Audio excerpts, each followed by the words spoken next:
because this is an interesting story. Viewers, just look at the pictures on your screens.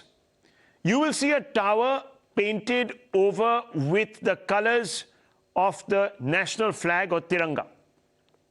Ordinarily, this would be a sight for sore eyes, but unfortunately, this tower is now an eyesore. Why?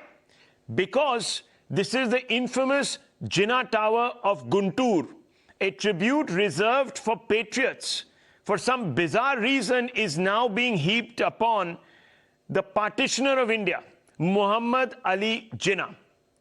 Viewers, we drape our patriots in the colors of our national flag, not traitors and partitioners. What explains this? Simply put, a knee-jerk response. On January 26th, as India celebrated its 73rd Republic Day, in Andhra's Guntur district, an attempt to unfurl the national flag at Jinnah Tower was blocked by the local police. Members of the Hindu Vahini were detained, slapped with charges of disrupting the peace. Expectedly, the backlash was severe. So now the Jagan Reddy government has decided to go a step further by painting this entire monument to a hateful demagogue in Indian colors. But many think that this is a step too far. Is this a step too far? That's what they have said. Let's ask some questions of Dr. Ranganathan. Before that, I just want to put on record what the YSRCP has said. And let me put this on record for you, viewers. And we also have it in graphic forms because there has been a big trading of charges. So the BJP says YSRCP dissuading unfurling of tricolour to appease a particular community, in this case the Muslim community. YSRCP's answer is BJP trying to instigate the people by raking up a communal issue when it's not. BJP's attack crackdown seen in Lal Chowk earlier, witnessed in Guntur now. The YSRCP's counter is miscreants tried to disrupt harmony in the name of unfurling the flag. Let's go to the next one. BJP says, surprising there is a tower for a person who vivisected India. YSRCP says, Jinnah's tower, a landmark monument, a symbol of harmony, because that's where both Gandhi and Jinnah visited many, many decades back. The BJP says naming of the tower after a man who divided India is an insult to our democracy, etc., etc. And this battle has been going on. Let's go to the next point, viewers. This tower must be demolished immediately or renamed at least. BJP-TDP alliance in power from 1999 to 2004, 2014 to 2019, YSRPC said they did nothing. Why didn't they change the name if BJP were so keen on it? BJP says can be named after any other Muslim leader, but not Jinnah. We don't mind. Rename it. Some in the extreme have said bring it down. They might be right. Why do we even have a Jinnah monument in this country? Dr. Ranganathan, what do you make of this controversy? It's an interesting one. About cancel culture and culture wars. Yes. No, but Rahul, you know, this is a country where we have named whole cities on genocidal mass murderers who have murdered 4.6 million Hindus. So to have a circle or a tower named after Jinnah is small thing, to be honest, comparatively. Just the other day, you saw how people were utilizing another mass murderer, Tipu Sultan. And you have the BJP or NDA government where you have a Bakhtiarpur railway station in Nalanda named on the man who actually burned down Nalanda. And when I say Aurangabad, the name has not been changed.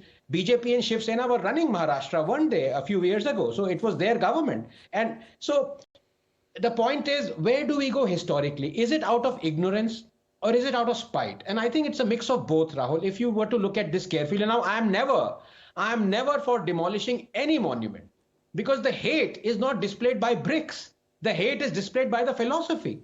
If at all I would want this monument or this symbol of hate that was Jinnah, it was in his honor, should be moved away. Like all those British monuments have been moved to Coronation Park. If you remember the statue of King George V, that is going to be replaced by Subhash Chandra Bose. That was there till 1968, apparently. That has been moved to another location, nondescript location, which is far away from central Delhi. So you can move this. There is technology that exists now. The point is, if you have to have this monument, like, for example, I am for erecting a statue of Hitler, but there should be a plaque saying, here is a mass murderer, here is a genocidal mass, for example, Madame Tussauds.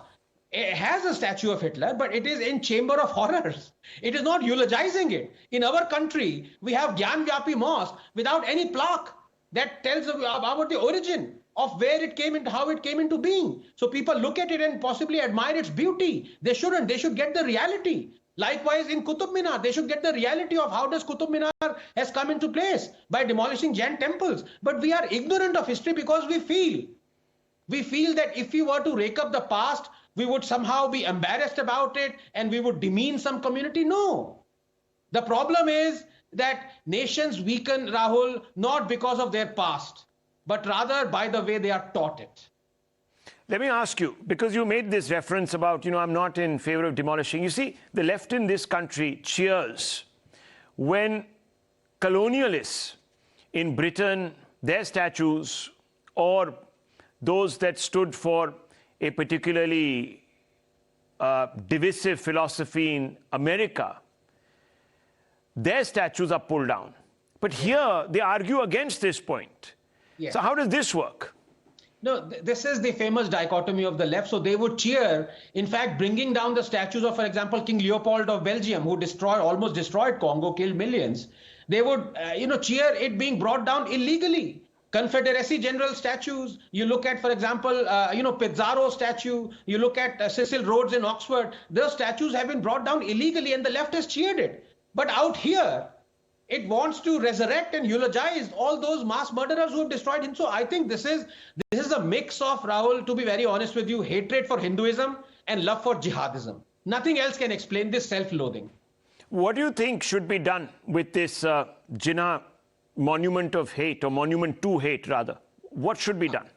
So two things. One, the best option is to displace it, move it to a location which is not in the city so that it is far away, like Coronation Park houses all those statues of Britishers. Number two, if at all you don't want to move it, then there should be a plaque that should tell the reality of this demonic guy who tried to destroy India.